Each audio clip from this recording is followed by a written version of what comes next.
जी नमस्कार, मैं अजय वर्मा और आप देख रहे हैं न्यूज नशा। हमारे साथ महाराष्ट्र चुनाव पे इस डिस्कशन में मृगांक जी जुड़े हैं। एक वरिष्ठ पत्रकार, बहुत ही वरिष्ठ पत्रकार हैं ये, और हम इन्हीं से जानना चाहेंगे कि इस महाराष्ट्र के चुनाव में, जो कि कल होना है, एक फेज का चुनाव है 288 सीटों के लिए, क्या स्थिति है, टेम्परेचर कितना हाई है, क्योंकि ठंड भी तो, सर्दियां भी शुरू हो चुकी हैं, फिर भी टेम्परेचर तो हाई होगा। एक छोटे सवाल के साथ हम इनके पास जाना चाहेंगे कि एक विनोद तावड़े जी की एक खबर आ रही है। विरार में पालघर डिस्ट्रिक्ट 5 करोड़, ये कोई नया नहीं है, क्योंकि मैं अभी देख रहा था कि एक पीआईबी के रिपोर्ट का, उसमें कहा गया है कि 680 करोड़ का सीजर हुआ है by the enforcement officials Maharashtra के चुनाव में। ये 7 गुना ज्यादा है शायद 2019।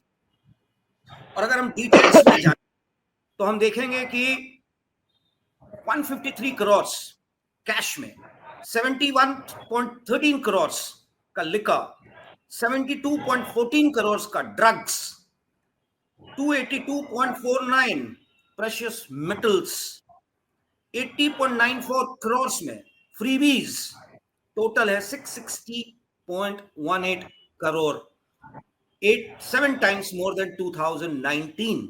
ये चुनाव है, या इसको हम ये कहें कि धन पशुओं का मेला। जी मृगांक जी। सर, थोड़ा सा इंफॉर्मेशन मैं आपको दुरुस्त करना चाहूंगा। उसके अंदर जो आपने सीजर्स का आंकड़ा दिया मेरे पास, क्योंकि मैं कवर करता हूं जी, 1000 करोड़ का टोटल सीजर है झारखंड और महाराष्ट्र का। महाराष्ट्र का जो आपने आंकड़ा दिया वो बिल्कुल ठीक है, मैं आपको क्यूमुलेटिव बता रहा हूं झारखंड और उसका, और ये बिल्कुल सही बात है, 7 टाइम्स ज्यादा है 2019 के मुकाबले। इतना ज्यादा सीजर हुआ है, और उसकी कड़ी में साफ तौर पे आप देखेंगे तो जो विनोद तावड़े के पास से 5 करोड़ की बरामदगी हुई है, और उसमें इलेक्शन कमीशन ने एफआईआर दर्ज की है। अब उन्होंने अपनी क्या सफाई दी है, क्या वो एक्सप्लेनेशन देंगे, और उसमें क्या गिरफ्तारी होगी नहीं होगी, वो किसका पैसा था, क्योंकि इसके अलावा कुछ मटेरियल भी बरामद हुआ है, एक डायरी भी बरामद हुई है जिसमें कहा गया है कि लगभग 15 करोड़ रुपए का जो है डिस्बर्समेंट हुआ है उस पैसे का, और वो किन किन को दिया गया है, कैसे कैसे दिया गया है, साफ तौर पे वो उसका इन्वेस्टिगेशन होगा। अब इन्वेस्टिगेशन किसका होगा, ये भी एक बहुत बड़ा सवाल है। क्या इलेक्शन कमीशन वाकई में विनोद तावड़े को का जो है इन्वेस्टिगेशन करेंगी, ये एक मुझे बड़ा थोड़ा सा चौंकाने वाला लगता है। वो तो शायद शिकायत की गई थी और इलेक्शन कमीशन को नहीं मालूम था कि वो जो है विनोद तावड़े वहां मौजूद है, नहीं तो इलेक्शन कमीशन शायद जाता भी नहीं वहां पर। तो मुझे लगता है कि इन्वेस्टिगेशन कैसी होगी, क्या होगी, किसका पैसा होगा, वो तो बात का विषय है। लेकिन जहां तक महाराष्ट्र का सवाल है, महाराष्ट्र का टेम्परेचर अब हाई हो गया है। जैसे मैंने अभी 2 दिन पहले विनीता से बात भी कर रहा था, तो मैंने कही थी 24 घंटे पहले भी चुनाव की हवा जो है बदल सकती है, और हवा धीरे धीरे मुझे लग रहा है कि बदलने लगी है। जो अब तक बिखराव दिखाई दे रहा था महाविकास अघाड़ी के अंदर, वो राहुल गांधी की सक्रियता, वो जो है आप कह सकते हैं कि शरद पवार की सक्रियता, और उद्धव ठाकरे का फोकस कोंकण के ऊपर। मैं बार बार इसलिए बात कहूंगा कोंकण की, क्योंकि वो कोंकण वो इलाका है, मैं थोड़ा सा आपको बैकड्रॉप पे ले जाना चाहूंगा कि कोंकण में जो लोग रहते हैं ज्यादातर वो मिल वर्कर्स हैं। वो मिल वर्कर्स वो हैं जिनका मुंबई के मिल वर्कर्स के साथ एक लंबा एक एसोसिएशन है, या ये कह सकते हैं वो लोग वहां थे। तो वो कहीं ना कहीं 1980 के दशक के बाद वो बाला साहब ठाकरे से अपना जो है अपने आप को अलाइन करते हैं, उनके साथ देखते हैं। और कोंकण वो रीजन था जहां से शिवसेना एक बहुत अच्छा नंबर मुंबई के बाहर एक नंबर जीत के आती थी। और आप देखेंगे इस बार कि जो लोकसभा चुनाव हुए थे उसमें एकनाथ शिंदे की जो पार्टी है शिवसेना, जिसे वो ओरिजिनल शिवसेना कहते हैं, 9 सीटें लगभग उस रीजन से जो है वो लोग जीत के वहां से आए हैं। तो इस बार उद्धव ठाकरे ने कोशिश ये की है, उनके ज्यादातर दौरे जो है कोंकण इलाके में फोकस्ड हो गए हैं। आदित्य ठाकरे भी वहां पूरी तरीके से सक्रिय दिखाई दे रहे हैं कि इस बार इनको वहीं पर मात दी जाए, और नारा लगातार वही लग रहा है, गद्दार का नारा वो लोग वहां लगा रहे हैं।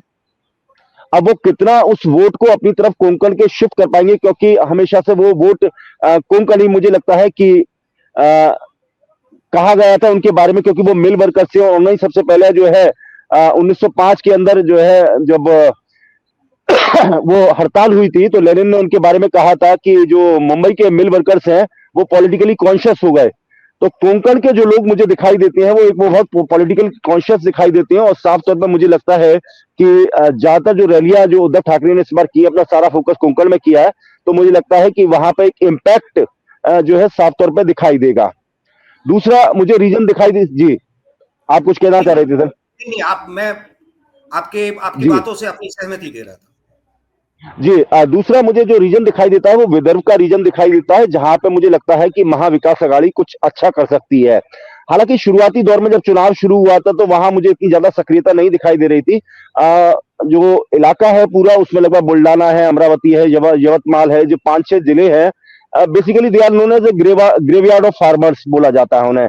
और एवरेजन अगर पूरे महाराष्ट्र के अंदर देखें तो लगभग 8 जो है आत्महत्या किसान जो है कर रहे हैं। और राहुल गांधी और जो कांग्रेस की सक्रियता है उस रीजन के अंदर बेसिकली इसी मुद्दे को लेकर है कि वहां पर जो सोयाबीन का जो दाम मिल रहा है, जो कपास का दाम मिल रहा है, वो बहुत कम मिल रहा है। हालांकि एमएसपी ज्यादा है, वो लगभग 4,500 रुपए प्रति क्विंटल है, लेकिन मिल उनको 3200 रुपए रहा है, तो किसान अपनी जेब से लगाए। तो कहीं ना कहीं उस रीजन के अंदर कांग्रेस वैसे भी जो है विदर्भ के अंदर काफी अच्छा परफॉर्म किया था, 2019 में परफॉर्म किया था, 2014 में भी ठीक ठाक परफॉर्म किया था। लेकिन अब जो है साफ तौर पर दिखाई दे रहा है कि राहुल गांधी की लगातार सक्रियता उस रीजन के अंदर, हालांकि नागपुर भी उस रीजन के अंदर आता है, उसमें जो सक्रियता रही है राहुल गांधी की और प्रियंका गांधी की, तो मुझे लगता है लगभग वहां से 36 से 37 सीटें, पूरे रीजन से तो हालांकि 60 सीटें आती है, लेकिन उस रीजन से पर्टिकुलर 5-6 जिले से करीब 36 से 37 सीटें आती है। मुझे लगता है वहां पर महाविकास अघाड़ी कुछ अच्छा प्रदर्शन करती हुई मुझे वहां नजर आ रही है। हालांकि मुझे पहले बिखराव नजर आ रहा था 2-4 दिन पहले, लेकिन उसके बाद जैसे सक्रियता हुई है उसमें अब मुझे मजबूती दिखाई दे रही है उसमें। तीसरा मुझे जो रीजन दिखाई देता है वो मराठवाड़ा वाला जो रीजन है, जो वेस्टर्न साइड का, जिसे शुगर बेल्ट भी बोलते हैं। अ, मुझे एक बड़ी चौंकाने वाली चीज लगी कि जो शरद पवार थे महाविकास अघाड़ी में, उनकी सक्रियता मुझे उस तरह से नहीं दिखाई दी 2019 की तरह। लेकिन एक चीज है, वो अपना काम इस तरह से कर रहे हैं, शायद जैसे उनके बारे में कहा जाता है ना, एक हाथ से वो काम करते तो दूसरे हाथ को पता नहीं चलता। वो लगातार इस तरह से सक्रियता बनाए हुए हैं, और ये कोई बहुत बड़ा अचंबा नहीं होगा। आप मेरी बात माइंड करिए, मैं आपके चैनल पर बोल रहा हूँ ये बात। हो सकता है कि महाविकास अघाड़ी में शरद पवार सबसे ज्यादा सीटें लेकर आए, और ये शरद पवार के सीट के अगर नंबर ज्यादा आता है तो मुझे ये लगता है कि इसके बहुत राजनीतिक कई और भी मायने निकलेंगे, वो हम आप और चुनाव के बाद डिस्कस करेंगे, लेकिन बहुत मायने निकल सकते हैं। लेकिन वो पूरी ताकत से लगे हुए हैं, क्योंकि उन्हें उनका शायद ये आखिरी चुनाव है। वो सक्रिय राजनीति में, मतलब लोकसभा का चुनाव नहीं लड़ेंगे, राज्यसभा का चुनाव नहीं लड़ेंगे, हो सकता है वो किसी और रूप में पार्टी के एक मार्गदर्शक की तरह चले। उन्हें अपनी बेटी को भी प्रोजेक्ट करना है, तो उनके पास ये आखिरी चुनाव है, तो शायद उन्होंने पूरी ताकत झोंक दी है। और मुझे लगता है कि आज भी जो शुगर बेल्ट का जो इमोशन है, वो कहीं ना कहीं अपने आप से कनेक्ट करता है शरद पवार के साथ। हालांकि अजीत पवार एक सिपह सलार के रूप में उनके हमेशा सक्रिय रहे, लेकिन उतनी कनेक्शन नहीं है जितना शरद पवार के साथ कनेक्शन है, क्योंकि वो लंबे समय से राजनीति के अंदर है। तो मुझे तो ये 3-4 रीजन दिखाई देते हैं। स्पेशली एक और रीजन है ये मुंबई का, जिसमें लगभग 36 सीटें आती हैं। आप इसमें देखिएगा ध्यान से कि जो मुंबई वाला रीजन है, इस रीजन के अंदर साफ तौर पे जो भारतीय जनता पार्टी और शिवसेना का बोलबाला शुरू से रहा है। लेकिन भारतीय जनता पार्टी 1980 के बाद अगर आप देखें तो बिना शिवसेना के कभी चुनाव नहीं लड़ी है। तो जो वोट शेयर हुआ करता था वो बीजेपी प्लस उसने शिवसेना के सहारे चल के, ये कहिए बैसाखी के सहारे चल के अपना एक वोट बैंक क्रिएट किया है। लेकिन वो इतना वोट बैंक नहीं है कि शायद वो एक तरफा उनको जीत दिला सके। ये चुनाव में वो एक टेस्टिंग फेस होगा। ये बड़ा इंटरेस्टिंग चुनाव हो रहा है, क्योंकि इसमें बेस वोट मौजूद नहीं है। तो मुझे लगता है कि जो महाराष्ट्र का इलाका है, उस जो मुंबई का इलाका है, उस इलाके में मुझे लगता है कि थोड़ा सा दिक्कत भारतीय जनता पार्टी को वहां रहेगी, क्योंकि पहले तो वो चुनाव में शिवसेना के साथ मिलकर लड़ती थी, लेकिन अब उसे अलग लड़ना पड़ रहा है, क्योंकि एकनाथ शिंदे का वोट उतना नहीं है वहां। एकनाथ शिंदे की जो शिवसेना, उसका उतना वोट नहीं है वहां पर। उद्धव ठाकरे का उतना वोट नजर आता है। तो मुझे लगता है कि डायरेक्ट कंटेस्ट जो है बिटवीन बीजेपी और शिवसेना उद्धव ठाकरे के उस रीजन में है, और बहुत क्लोज कंटेस्ट में है। At the end of the day मैं ये कह सकता हूं कि बहुत नेक टू नेक महाराष्ट्र के अंदर मुझे कंटेस्ट दिखाई दे रहा है।